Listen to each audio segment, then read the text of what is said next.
This is the Quantum Space Podcast, Innovating Trust, Episode 6, Quantum Heist.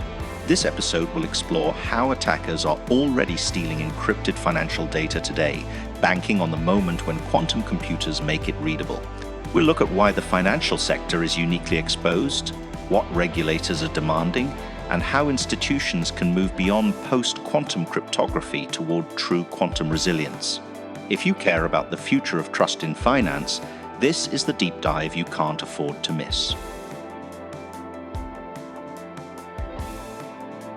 Welcome, curious minds, to another deep dive. Imagine a heist where thieves steal something they can't even open yet. They're just patiently waiting, for some future tech to unlock it all. Sounds like sci-fi, right? It really does. But for your most sensitive financial data, this isn't fiction. It's actually happening right now. Today, we're diving into the silent, high-stakes race against tomorrow's technology. We're uncovering how your information might already be at risk, even before quantum computers are, like, a household name. Our mission, to help you understand this threat, what financial institutions are doing, or really what they should be doing, and why this isn't some far-off problem. It's unfolding now. It impacts you. Okay, let's unpack this. It's a truly fascinating and frankly urgent challenge. We pulled together insights from a pretty comprehensive 3-part series on quantum finance security. It really lays out the timeline, the risks, the strategies needed. What's genuinely startling, I think, is how quickly this future threat has become a present dilemma, especially for any data that needs to stick around for a long time. Data with a long shelf life, right? Exactly. Which raises the critical question. Is our financial system actually ready for the quantum era? Or are we, dangerously exposed? That's a powerful way to put it, exposed right now. So let's cut straight to this immediate threat, this harvest now, decrypt later idea.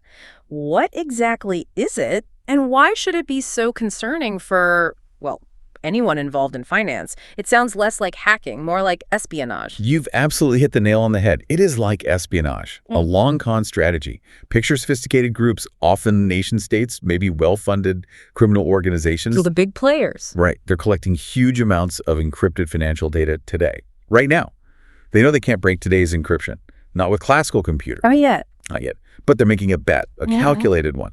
Their bet is that future quantum computers, which will be exponentially more powerful, will make today's best encryption totally obsolete. It's like a skeleton key for everything locked up today. Precisely.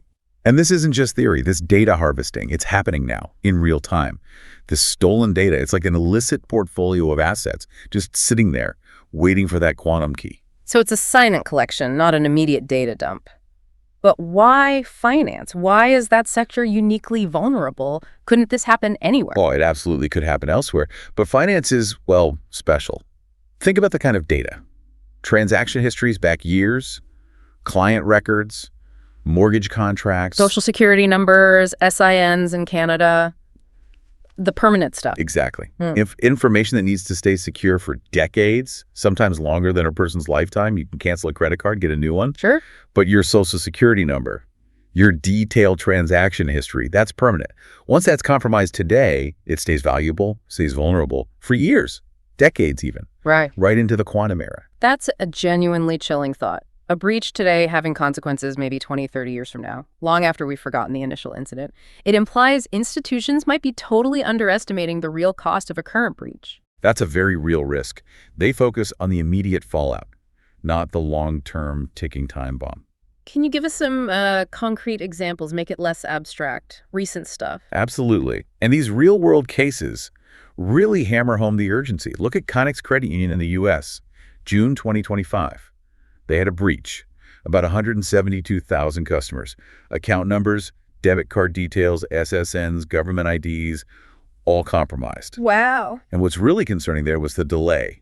Detected in June, but only announced in August. 2 months. 2 more months for adversaries to potentially harvest that data undetected. Okay. And others. Then there's Alliance Life, also U.S., July 2025. A breach through a third-party cloud CRM system impacted a majority of their 1.4 million customers. Personal financial records. That third-party angle is crucial, isn't it? It's not always the front door. It often isn't. It highlights this huge supply chain vulnerability. A single vendor slip-up exposes millions of permanent records. Like leaving the back gate unlocked because you trusted the contractor. Exactly that. A bank can have Fort Knox internally, but if their cloud provider is vulnerable, Doesn't matter. it potentially undermines everything. And we saw it again with Wealthsimple in Canada, September 2025. Software supply chain issue. Potentially exposed government IDs, SINs, financial details for maybe 30,000 users. Even 30,000 is significant with that kind of ID data. Absolutely. When you're talking about those immutable identifiers. And it's not just them. UBS, Santander, DBS Bank, they've all had recent compromises via service providers. It's a common theme, a major vector for this harvesting. Okay, so the volume is huge, the data is permanent, and it's being warehoused. This changes the whole risk calculation. What does this mean for the actual cost of data breaches? Are the current numbers we hear even close to reality? A huge puzzle. IBM's 2025 report puts the global average breach cost at what, US $4.88 million? Financial institutions are usually higher? Always seem to be. Right. And total cybercrime impact projected at US $10.5 trillion annually by end of this year. Astronomical numbers. But they don't factor in this future decryption. Exactly. They almost entirely overlook the compounding risk of this harvested, encrypted data. Yeah. Its value doesn't drop over time like, say, stolen credit card numbers might. It matures. It matures, yes. It appreciates as quantum computers get closer, waiting for its peak market price in the quantum era. So our standard risk models, they're kind of broken for this long-term threat. The lesson being, data stolen today might be a catastrophe waiting to happen in 2030, or even sooner. That's the uncomfortable truth. Adversaries are building tomorrow's treasure troves right now. So if the threat is here, escalating silently, are institutions just sitting ducks? Or is someone telling them to move? That's the key question.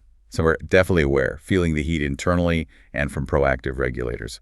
For others, though, that wait-and-see window, it's slammed shut. Yeah. You've got global bodies ringing the alarm bells. The Bank for International Settlements, the BIS, they've warned point blank. Quantum computing could wreck data confidentiality if institutions delay, undermine the whole system, potentially, and the European Central Bank, the ECB, yeah, same tune, flagging post-quantum readiness as core to cyber resilience, telling banks, assess your crypto dependencies now.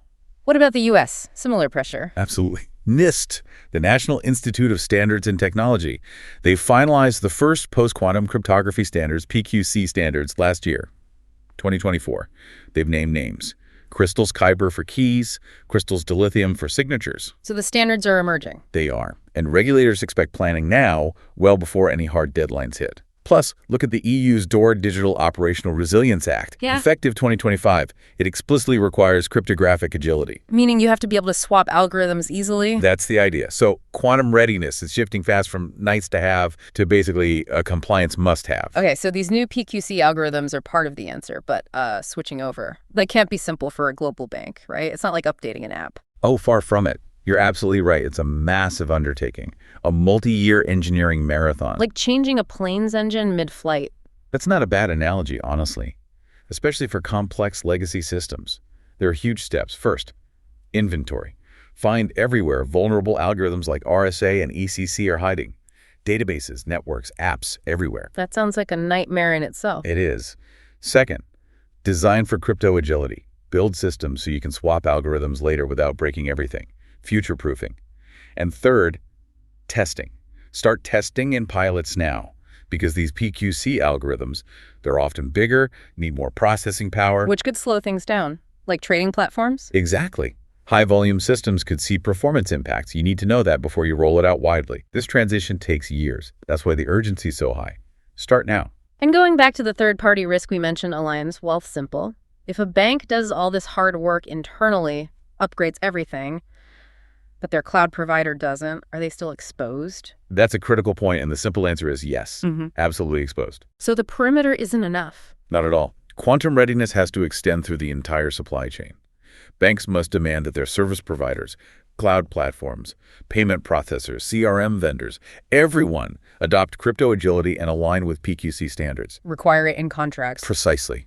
Audit them. Because otherwise, that weakest link, that's where the harvested data comes from, undermining all the internal effort and expense. Beyond the algorithms themselves, how does quantum risk change how we think about basic security design? Does it just add complexity or force a rethink? I think it forces a rethink by adding this profound sense of urgency to things we already knew were good practice. It's not just an extra layer. It amplifies the importance of foundational security. Like what? Like zero trust models. Trust no user, no system implicitly. Limit the blast radius if a breach happens. That becomes even more critical. Right. Containment. Exactly. And data minimization. Just collect and store less sensitive information in the first place. If it's not there, it can't be harvested. Simple but effective. And continuous monitoring. Advanced threat detection. Identify breaches faster. Shorten that window for data theft. These aren't new ideas, but quantum risk makes them indispensable. It really sounds like delaying action is far, far riskier than acting now, even with the costs. But you can imagine a CFO looking at the PQC migration budget and gulping, right? What's the counter argument to let's wait and see? That's a very real conversation happening in boardrooms, I'm sure. The upfront costs are substantial. Assessment, engineering, testing, it adds up. You'll hear, quantum computers aren't fully here yet, or let's wait for standards to settle more. Kicking the can down the road. Pretty much. But those arguments completely miss the point of harvest now, decrypt later. The counter is stark. The cost of inaction is exponentially higher. We aren't waiting for the threat. The data harvesting is already happening. The liability is accumulating now. Right. The potential cost of systemic data exposure down the line, fines, reputation damage, loss of trust, maybe even destabilizing effects, dwarfs any upfront PQC investment. For boards, for regulators, this isn't an IT cost center. It's fundamental risk management, ensuring against an ongoing future catastrophe. Okay, so PQC is necessary, urgent, but you hinted it's not the whole story. What does true quantum resilience look like? What's beyond algorithms? Yeah, that's a great question. Because history shows new algorithms, even perfect ones, aren't always implemented perfectly. Human error, system complexity. Exactly. True quantum resilience is more systemic. It's layered. It combines the cryptography with specialized hardware, strong regulation, and a smart strategy. It's about making sure the whole financial system can handle the disruption, not just relying on one new set of algorithms working flawlessly everywhere. So what kind of hardware are we talking about? Do banks need quantum computers in the basement? Not necessarily quantum computers themselves for this part, no. Yeah. We're talking about dedicated hardware security. Things like hardware security modules, HSMs. Banks already use those heavily, right? For key management. They do. But those HSMs will need serious upgrades to handle the complexity and performance demands of PQC algorithms at scale. And then there are quantum random number generators, QRNGs. Truly random numbers. Yes, leveraging quantum physics. These are commercially available now. They offer much higher assurance for generating crypto keys than traditional methods, which, believe it or not, have sometimes been flawed. Strong keys start with true randomness. Interesting. Okay, what about quantum key distribution, QKD? I hear that thrown around sometimes. Is that the ultimate solution? QKD is fascinating technology. It uses quantum physics for key exchange in a way that theoretically makes eavesdropping instantly detectable. Sounds amazing. It is. And you see big projects like EuroQCI in Europe or China's massive Beijing-Shanghai QKD network. Huge potential, but it has real limitations. It's expensive, it's distance-limited, needs repeaters, requires dedicated fiber optic lines. This is not practical for everything? Not a universal silver bullet, no. It won't replace PQC across the board. Think of it as a complementary technology. Maybe for ultra-high security links, like between central banks or critical infrastructure where the cost is justified. So resilience is layers, PQC, hardware, maybe QKD in places. How do institutions weave this into their overall risk management? It can't just be an IT project. Absolutely not. This has to be treated like any other major systemic risk, liquidity, credit, whatever. It needs board-level ownership.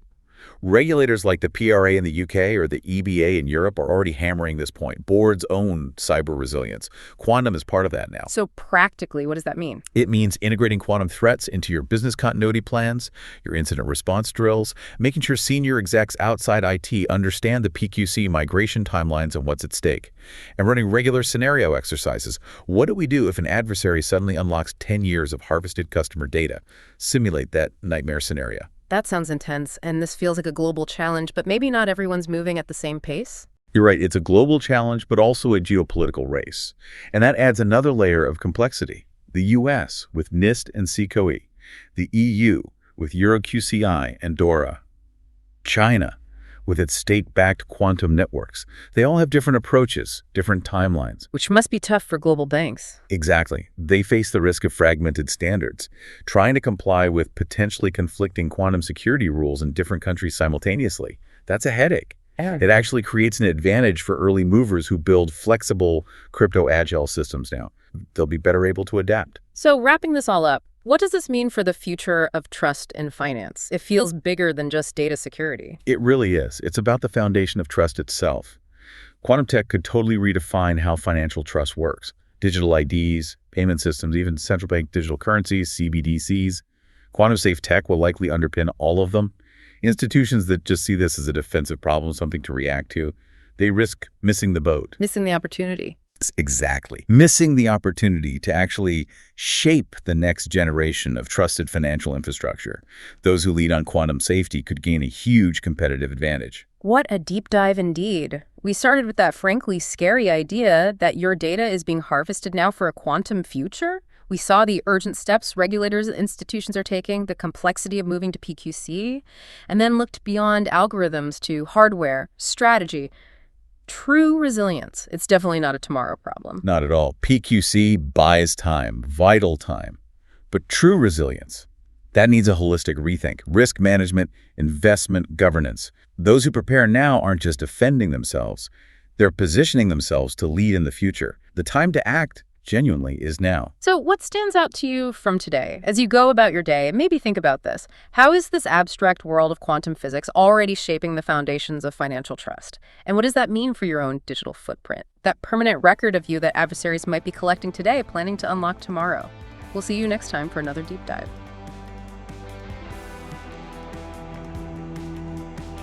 You've been listening to the Quantum Space Podcast, Innovating Trust, Episode 6. Quantum Heist. If you'd like to dive deeper into the ideas we've discussed today, you can read the full 3-part series on the quantum space, covering the Harvest Now threat, the path to post-quantum cryptography, and what true quantum resilience means for finance. Thanks for joining us, and don't forget, the quantum clock is ticking. This was Innovating Trust, a quantum space podcast edited and produced by Crown Communications.